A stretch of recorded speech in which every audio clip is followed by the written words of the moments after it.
भीमाशंकरच्या डोंगर माथ्यावर मुसळधार पावसाला सुरुवात झाली आहे। पावसासह सर्वत्र धोक्याची चादर जी आहे ती पसरली। देवदर्शनासाठी येणाऱ्या भाविकांनी सतर्क राहण्याचे आवाहन करण्यात आले।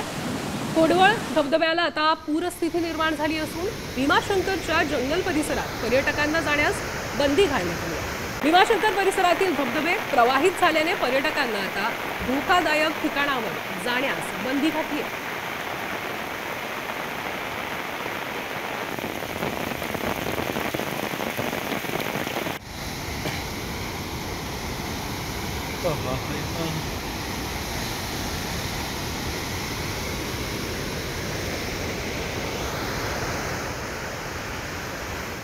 तर पुणेकरांसाठी दिलासादायक बातमी आहे। पुणे शहराला पाणी पुरवठा करणाऱ्या धरण क्षेत्रात दमदार पाऊस झालाय।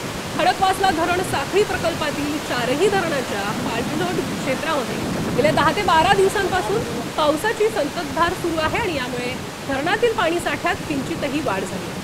खडकवासलासह टेमघर, वरसगाव, पानशेत या 4ही धरणातून शहराला पाणी पुरवठा केला जातो।